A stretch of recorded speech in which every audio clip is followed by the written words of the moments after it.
Hello everyone, welcome to Ken studies. आज है 10 जनवरी। Start करते हैं आज के एमसीक्यू क्वेश्चंस। आज का फर्स्ट क्वेश्चन है, professor B R Kamboj who was recently announced winner of 14th MS Swaminathan award is associated with which field.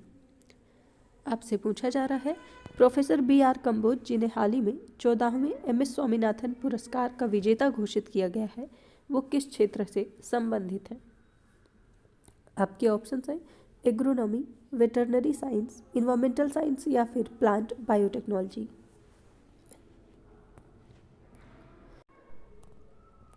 और इस क्वेश्चन में आपका करेक्ट ऑप्शन हो जाएगा ऑप्शन ए, ये संबंधित है एग्रोनॉमी से।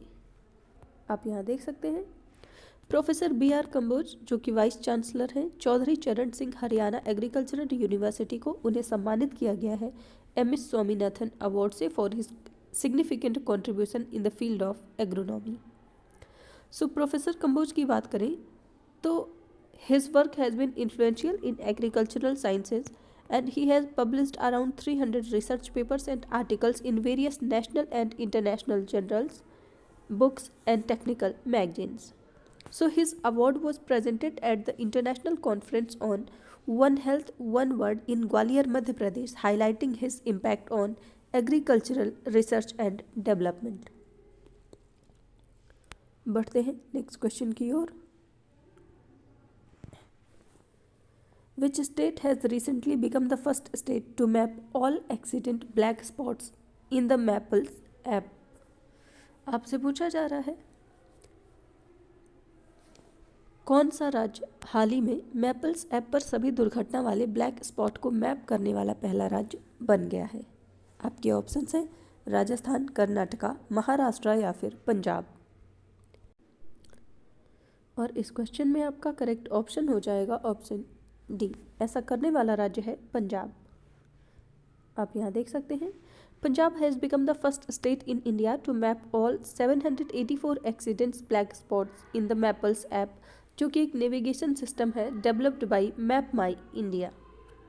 सो this initiative announced by Punjab director general of police Gaurav Yadav is part of the preparation for the launch of Chief Minister Bhagwant Singh मान सड़क सुरक्षा फोर्स। बढ़ते हैं नेक्स्ट क्वेश्चन की ओर। India and which country have played the shortest test ever in their 147 years history, which ended in 107 overs? आपसे पूछा जा रहा है, भारत और किस देश ने अपने 147 साल के इतिहास में अब तक का सबसे छोटा टेस्ट मैच खेला है, जो कि 107 ओवर में ही समाप्त हुआ है। आपके ऑप्शंस हैं ऑस्ट्रेलिया, इंग्लैंड, वेस्ट इंडीज़ या फिर साउथ अफ्रीका। और इस क्वेश्चन में आपका करेक्ट ऑप्शन हो जाएगा ऑप्शन डी, ये देश है साउथ अफ्रीका। आप यहाँ देख सकते हैं, India and South Africa have played the shortest test ever in their 147 years history. So the second test match between India and South Africa in Cape Town ended in 107 overs, becoming the shortest test match ever in history. बढ़ते हैं next question की ओर। What is the projected growth rate of Indian economy for the financial year 2023 and 24 as per the advance estimate of National Statistical Office?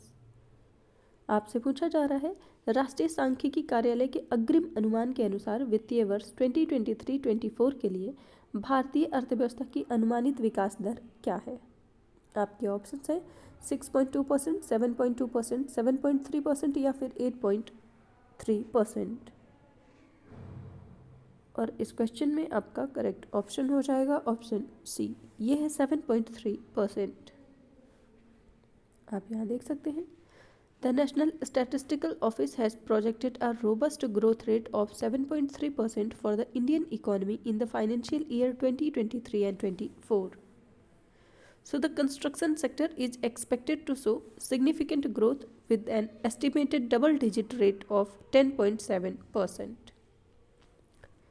बढ़ते हैं next question की ओर।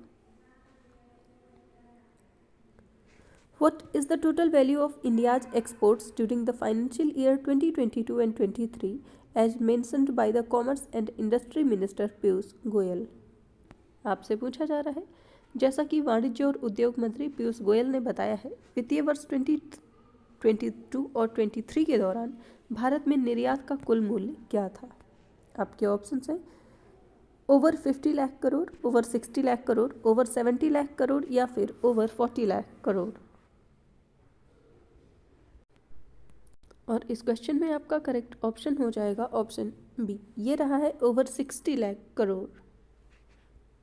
आप यहाँ देख सकते हैं कॉमर्स एंड इंडस्ट्री मिनिस्टर जो कि पीयूष गोयल हैं, उन्होंने बताया कि India has exported products worth over 60 lakh rupees crore in the financial year 2022 and 23.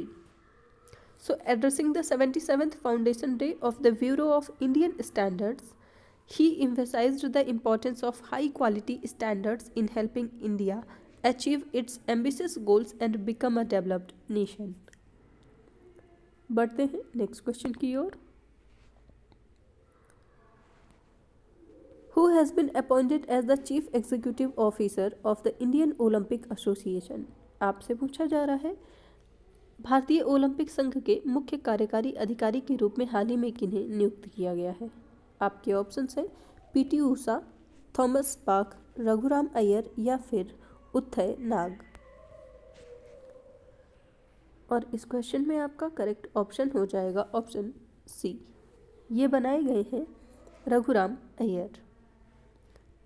आप यहाँ देख सकते हैं Raghuram Iyer has been appointed as the CEO of Indian Olympics association and he was unanimously selected for the post by the IOA nomination committee after through interviews and the consideration of shortlisted candidates. बढ़ते हैं next question की ओर। Where is the 16th edition of India International Jewelry Trade Show 2024 being held?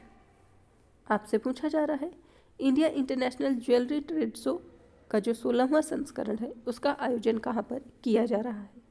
आपके options हैं Bangalore international exhibition centre Bengaluru, Pragati Maidan Nai Delhi, Jio world convention centre Mumbai या फिर India expo centre and mart greater Noida. और इस question में आपका करेक्ट ऑप्शन हो जाएगा ऑप्शन सी, इसका आयोजन किया जाएगा जियो वर्ल्ड कन्वेंशन सेंटर मुंबई में। आप यहाँ देख सकते हैं union minister of commerce and industry Piyush Goyal inaugurated India international jewellery trade show 2024 in Mumbai. So this showcase of event is in Mumbai, जो कि एक मेजर हब है for gem and jewelry industry. This trade show is a significant event for India, contributing to its reputation as a global epicenter for this industry. ये जो आयोजन है ये 16th addition है इसका and it accommodates 1500 exhibitors in 3000 stalls spread over an area of 1.25 lakh square meter. तो आप ध्यान रखेंगे India international jewellery trade show का आयोजन किया जा रहा है मुंबई में और मुंबई के जियो वर्ल्ड कन्वेंशन सेंटर में। सो आज के करंट अफेयर सेशन में इतना ही। Thank you for watching. Do like share and subscribe.